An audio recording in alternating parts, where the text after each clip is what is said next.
Okay, this is Unit 5, PowerPoint 3.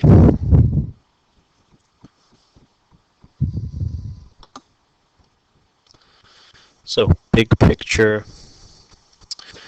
would be the growth of big business. We talked about this last class, and we focused particularly on the economic power of big business.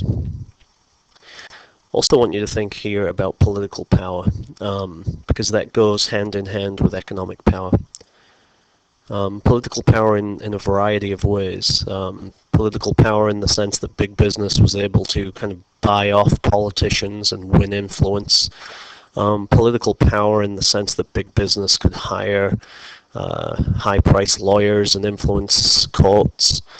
Political power in the sense that big business owned most of the media at the time and could often tell their story to the vast majority of the Americans pretty much any way they wanted to. From a worker's point of view, in the 1800s, workers steadily enjoyed less control over the jobs that they did. And this went hand in hand with technological advances. So if you go earlier back in time in the 1800s and even before the 1800s, workers often had, especially skilled workers, had a lot of control over what they did, over the pace that they worked. And this changed, especially with the onset of the Industrial Revolution, and it was compounded by mass production when the buzzword became efficiency, and companies realized that not only could they produce a lot of cheap stuff efficiently because of mass production, they could also squeeze every last drop of production out of their workers.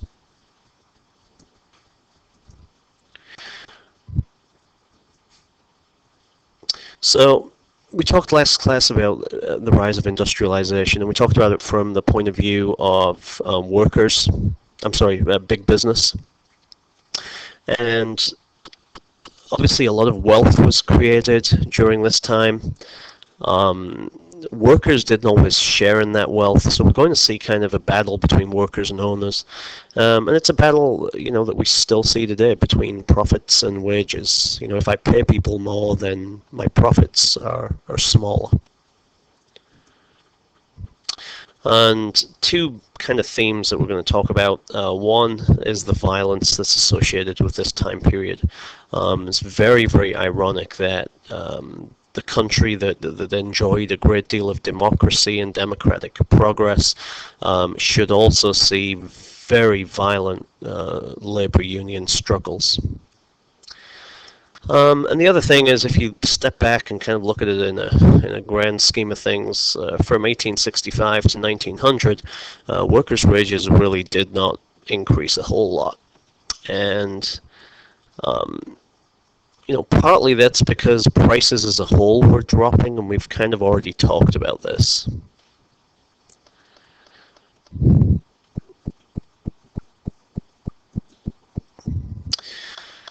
So, the first big kind of strike after the Civil War is the 1877 Great Railroad Strike. It starts in West Virginia. Brakemen in West Virginia strike over reduced wages. It eventually spreads to other cities and other types of railroad workers, particularly the cities of Pittsburgh, Chicago, and St. Louis. In Pittsburgh, things get violent. Militiamen fire on the strikers, and strikers, in response, are going to riot. The president gets involved, and local militia and the army are called in. And after 1877, in most big cities like Pittsburgh, you are going to see armories built basically to house weapons to guard against this kind of situation. Very, very symbolic, the 1877 railroad strike. If you think about the date, 1877, is of course the year that Reconstruction ended. And the election of Rutherford B. Hayes is really a watershed between the country focusing on racial issues and then the racial issues that came about causing the Civil War and after the Civil War, and then becoming more focused on economic issues by the late 1870s. And the last 20 or so years of the 1800s are very much going to be focused on the struggle between unions and big business.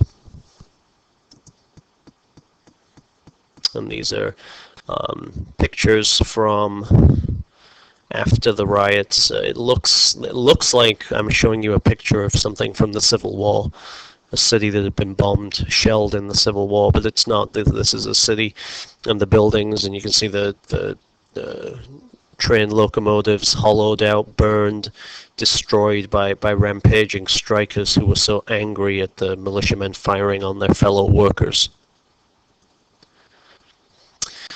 First thing I want to make sure you understand is what a union is. A union is a collection of workers, and they're usually fighting for some kind of better conditions. There are many different types of unions. Craft unions were common in the early 1800s, and those really are the first unions before the Civil War. Craft unions being kind of the craft, the worker for a specific type of craft. Then you have, after the Civil War, we see trade unions develop, where you see unions that are for particularly one type of trade, industrial unions, unions that are tied to a certain industry. And you can see after 1880, there is going to be a quick rise, peaking here, and then it's going to go down and then go back up in the 1800s. In the 1890s.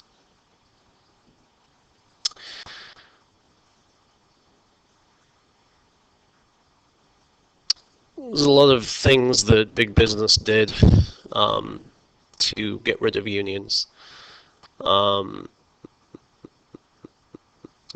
during this time period, the other big thing to watch out for is the actions of the government.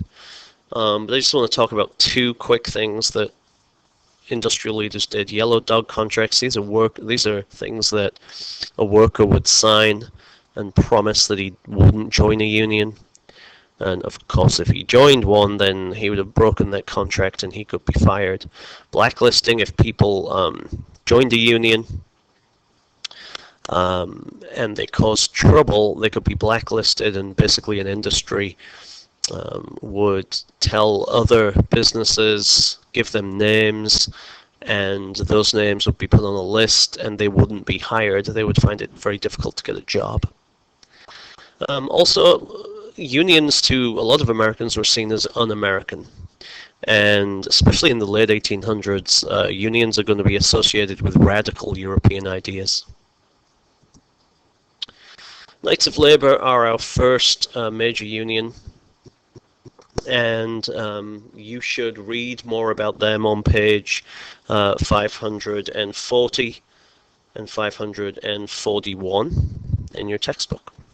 So you should pause here and read about them. And the Knights were, at least initially, a very secret organization, because it was generally illegal to be a part of a union.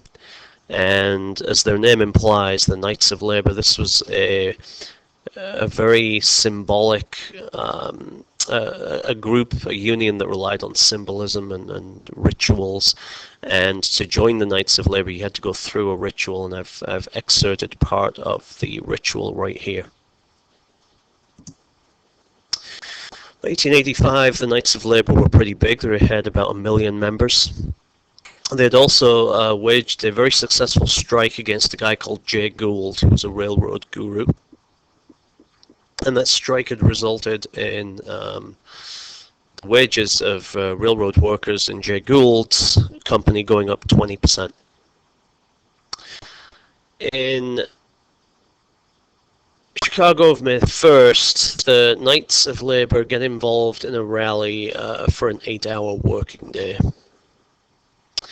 And you should read about the Haymarket Square riot in your book at this point.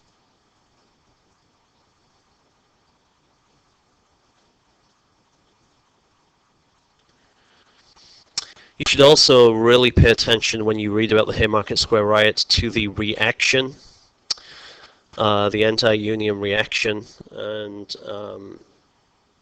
Again, that's in your book on page 543.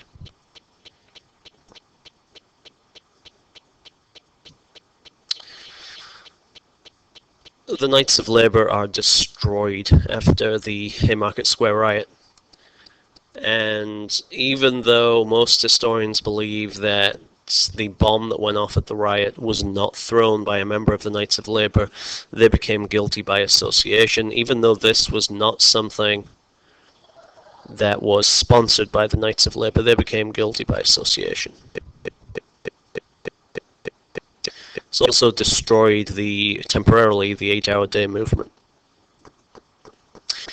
The group that emerges after the Knights of Labour is called the American Federation of Labour, and you should read about that now at this point on page 542 of your textbook.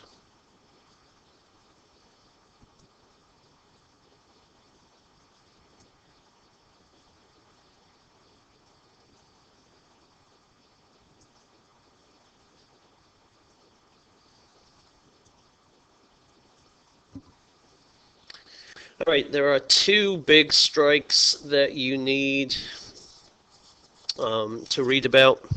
They are the Homestead Strike and the Pullman Strike. They're on pages 543 and 544 of your book.